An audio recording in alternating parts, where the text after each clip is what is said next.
दोस्तों अक्सर सुबह सुबह उठकर बाथरूम जाना काफ़ी आम होता है, लेकिन 26 मई 2013 को इसी चीज़ ने 29 साल के हैरिसन ओकेने की जान बचा ली और इसी वजह से वे पहले और शायद आखिरी ऐसे सर्वाइवल बन गए जो कि लगभग 3 दिनों तक बिना कुछ खाए पिए समुद्र के अंदर जिंदा थे। मतलब कि 3 दिनों तक अटलांटिक ओशियन में जिंदा रहना मुश्किल ही नहीं बल्कि नामुमकिन सा है। लेकिन दोस्तों हैरिसन के साथ ऐसा क्या हुआ कि उन्हें 3 दिन समुद्र के अंदर बिताने पड़े और उन्होंने अपनी जान कैसे बचाई, आज के इस वीडियो में हम पूरी कहानी जानेंगे। तो दोस्तों अटलांटिक ओशियन के द गल्फ ऑफ गिनी में कई सारे जगहों पर पेट्रोलियम भरा पड़ा है और इसी वजह से यहाँ पर लगातार तेल निकालने का काम चलता रहता है, जिसकी वजह से यहाँ पर कई सारे शिप का आना जाना बहुत ही आम सी बात है। और कुछ इसी तरह से 26 मई 2013 को जब इस जगह से 20 मील की दूरी पर नाइजीरिया में एक ऑयल टैंकर के साथ में 3 टगबोट जा रही थी, तभी सुबह 5 बजे एक जस्कोन फोर्ड नाम का टगबोट तेज लहरों के कारण डूब जाता है। और ऐसे में जब यह जहाज डूबा तो फिर बाकी लोगों को लॉक खोलकर बाहर निकलने में समय लग रहा था, क्योंकि समुद्री लुटेरों की वजह से क्रू के 11 लोग अपने रूम को लॉक करके सो रहे थे।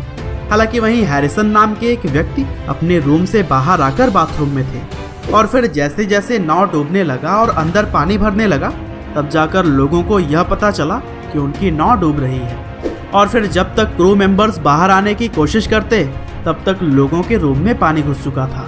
हालांकि हैरिसन चूंकि बाहर ही थे और इसी वजह से उन्हें नाव डूबने की खबर सबसे पहले चल गई थी, लेकिन जब वह बाथरूम का दरवाजा खोलने की कोशिश करने लगे तब मेटल से बना हुआ दरवाजा पानी भरने की वजह से खुल ही नहीं रहा था।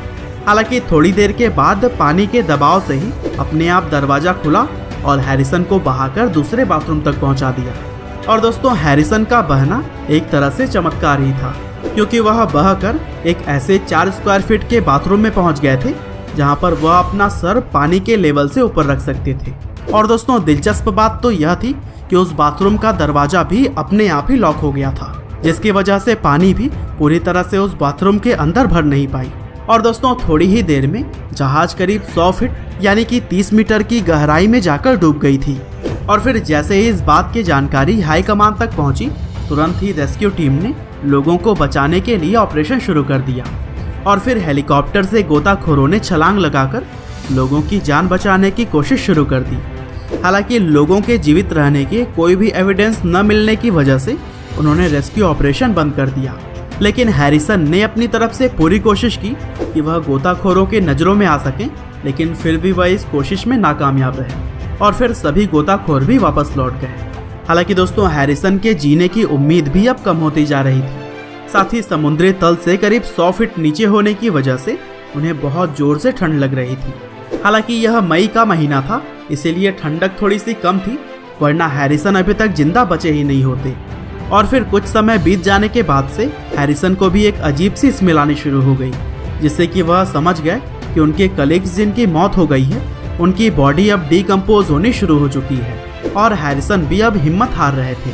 लेकिन चूंकि हैरिसन एक धार्मिक व्यक्ति थे, इसी वजह से वह गॉड से अपने बचने की कामना करने में भी पीछे नहीं रहे। और दोस्तों वहीं दूसरी तरफ जो जहाज डूबी थी उसकी parent company West African Ventures ने गहराई तक जाने वाली डाइविंग टीम को हायर किया ताकि वो खोए हुए क्रू मेंबर्स की बॉडी को वापस ला सके।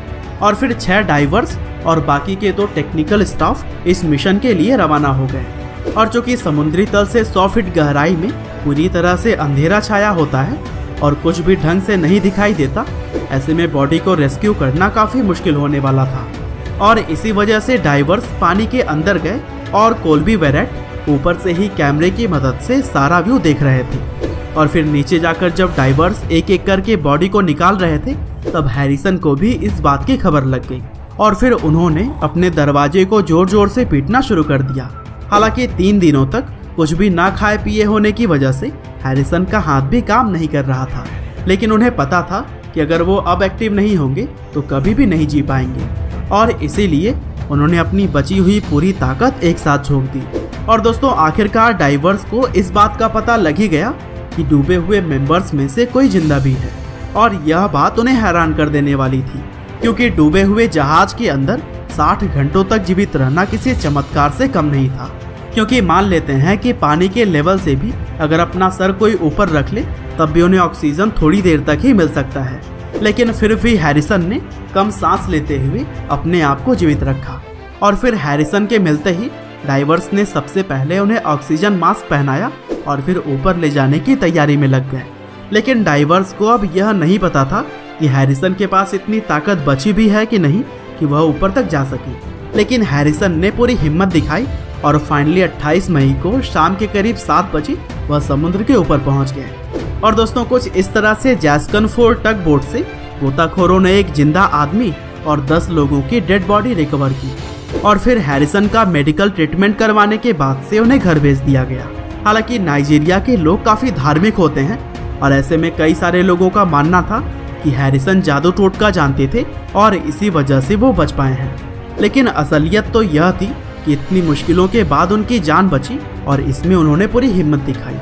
हालांकि इस हादसे के बाद भी उन्हें कई रातों तक यह सपने आते थे कि वो पानी में डूब रहे हैं। और दोस्तों जब वो पानी के अंदर फंसे थे तब उन्होंने गॉड से यह प्रे किया था कि अगर वो बच गए तो कभी भी समुद्र के अंदर वापस नहीं आएंगे।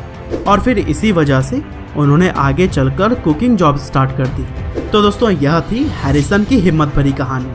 अब आप हमें कमेंट करके यह बताना ना भूलिएगा कि अगर ऐसी स्थिति में हैरिसन की जगह पर आप होते तो क्या करते। उम्मीद करते हैं कि आपको यह वीडियो जरूर ही पसंद आई होगी। और दोस्तों इसी तरह के वीडियोस को लगातार देखने के लिए कृपया लाइव इन दी फैक्ट्स को सब्सक्राइब करें, साथ ही बेल आइकन को भी दबाना ना भूलिएगा। आपका बहुमूल्य समय देने के लिए बहुत बहुत धन्यवाद।